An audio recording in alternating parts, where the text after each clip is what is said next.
ഒരു ഇല നിങ്ങളുടെ വീട്ടിലുണ്ടെങ്കിൽ സ്ഥിരമായിട്ട് ഇങ്ങനെ ചൂടാക്കി ഒന്ന് തലയിൽ തേച്ച് നോക്കൂ. താരൻ പൂർണ്ണമായും മാറി നമ്മുടെ മുടി നല്ല തഴച്ചു വളരാൻ വേണ്ടിയിട്ട് ഹെൽപ്പ് ചെയ്യുവേ.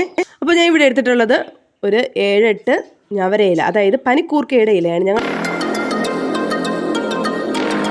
നമ്മൾ ആദ്യം ചെയ്യേണ്ടത് ദോശക്കല്ലൊന്ന് ചൂടാക്കി എടുക്കുക. ചൂടായി വരുന്ന സമയത്ത് നമ്മൾ എടുത്ത് വെച്ചിട്ടുള്ള ഞവരയില ഓരോന്നായിട്ട് അതിൻ്റെ മുകളിൽ ഇട്ട് കൊടുക്കുന്നുണ്ട്.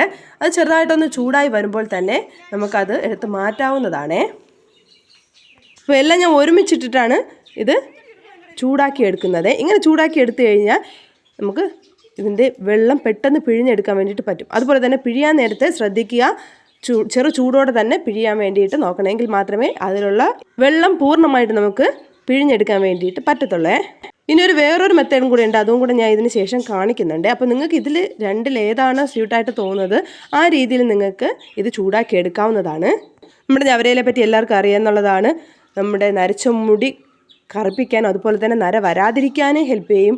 അതുകൂടാതെ തന്നെ നമ്മൾ ഹെയർ പാക്കൊക്കെ ഉണ്ടാക്കുന്ന സമയത്ത്, എണ്ണ കാച്ചുന്ന സമയത്തൊക്കെ ഞവരയിലയിട്ട് കാച്ചി കഴിഞ്ഞാൽ നിങ്ങൾക്ക് തലനീരിറക്കം, തലവേദന, ജലദോഷം അങ്ങനെ എന്തെങ്കിലും പ്രോബ്ലം ഉണ്ടെങ്കിൽ അതൊന്ന് മാറാൻ വേണ്ടിയിട്ട് നമ്മുടെ ഞവരയില ഹെൽപ്പ് ചെയ്യും. അതുപോലെ തന്നെ ഇപ്പോൾ ഞാൻ ഈ പറയാൻ പോകുന്ന ഒരു മെത്തേഡ് അതേ രീതിയിൽ തന്നെ പറയുന്ന രീതിയിൽ ഫോളോ ചെയ്ത് കഴിഞ്ഞാൽ നമ്മുടെ താരൻ പൂർണ്ണമായി മാറാൻ വേണ്ടിയിട്ട് ഹെൽപ്പ് ചെയ്യും. അതായത് ചില ആൾക്കാർക്കൊക്കെ പുറ്റി പിടിച്ച രീതിയിൽ നമ്മുടെ താരൻ കാണും. അപ്പോൾ ഞാൻ രണ്ടാമത് പറയുന്ന രീതി ഇതാണ്. നമ്മുടെ ഈർക്കലിൽ ഞവരയില കോർത്തിട്ട് ചൂടാക്കി എടുക്കുക. അപ്പോൾ ഞാൻ പറഞ്ഞു വന്നത് നമ്മുടെ പുറ്റുപിടിച്ച താരൻ, ഈ സൊല്യൂഷൻ നമ്മൾ പുറ്റുപിടിച്ച താരനുള്ള ഭാഗത്ത് നല്ലവണ്ണം ഒന്ന് തേച്ചിട്ട് മസാജ് ചെയ്ത് കഴിഞ്ഞ് കഴിഞ്ഞാൽ പൂർണ്ണമായി അത് ഇളകിപ്പോകാൻ വേണ്ടിയിട്ട് ഹെൽപ്പ് ചെയ്യും. ഈ ഒരു സൊല്യൂഷൻ നമുക്ക് ഇത് പിഴിഞ്ഞെടുക്കുമ്പോൾ തന്നെ കുറച്ച് അളവിലേ കിട്ടത്തുള്ളൂ. പക്ഷേ ഇത്രയും മതി. നമ്മുടെ സ്കാൽപ്പിൽ മാത്രം നമ്മൾ അപ്ലൈ ചെയ്ത് കഴിഞ്ഞാൽ ചെറിയ ചെറിയ മുടികൾ പൊടിക്കാനും അതുപോലെ തന്നെ ഉള്ള മുടി നല്ല ആരോഗ്യത്തോടെ, അതായത് വേരിൽ നിന്ന് നല്ല ആരോഗ്യം നൽകാനും ഈ ഒരു സൊല്യൂഷൻ മാത്രം മതി കേട്ടോ. അപ്പോൾ ഇത് നിങ്ങൾ ഉപയോഗിക്കുമ്പോൾ ആഴ്ചയിൽ കുറഞ്ഞതൊരു 3 ദിവസമെങ്കിലും സ്ഥിരമായിട്ട് ഉപയോഗിക്കാൻ വേണ്ടിയിട്ട് ശ്രമിക്കുക.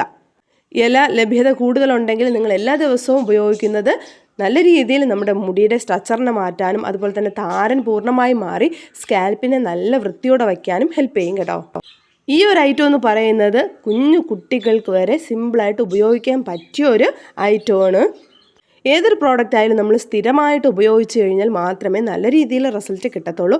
അതായത് നമുക്ക് 100% വിശ്വാസം വേണം. ഇത് ഞാൻ തലയിൽ തേച്ച് കഴിഞ്ഞാൽ എനിക്ക് മാറ്റം വരും എന്ന് നമ്മുടെ മനസ്സിൽ വേണം. അല്ലാതെ അയ്യോ എനിക്കിത് ഒരിക്കലും റിസൾട്ട് തരത്തില്ല എന്ന് പറഞ്ഞിട്ട് നമ്മൾ ചെയ്തു കഴിഞ്ഞാൽ അത് ആ രീതിയിൽ ആദ്യം നമ്മളുടെ മനസ്സിനെ നമ്മളൊന്ന് പറഞ്ഞ് പഠിപ്പിക്കണം. എനിക്ക് എന്തായാലും റിസൾട്ട് കിട്ടും, ഞാൻ ഇത് കണ്ടിന്യൂസ് ആയിട്ട് ചെയ്യും എന്ന് പറഞ്ഞു കഴിഞ്ഞ് ചെയ്ത് കഴിഞ്ഞാൽ 100% റിസൾട്ട് നമുക്ക് ഇതിൽ കാണാൻ വേണ്ടിയിട്ട് പറ്റും. ഇനി ഇതിലേക്ക് നമ്മുടെ ഹെയർ ഓയിൽ 1-2 തുള്ളി ആഡ് ചെയ്തിട്ട് നല്ലോണം മിക്സ് ചെയ്ത് കുളിക്കുന്നതിന് 1/2 മണിക്കൂർ മുൻപേ തലയിൽ അപ്ലൈ ചെയ്ത് കൊടുക്കാവുന്നതാണ്.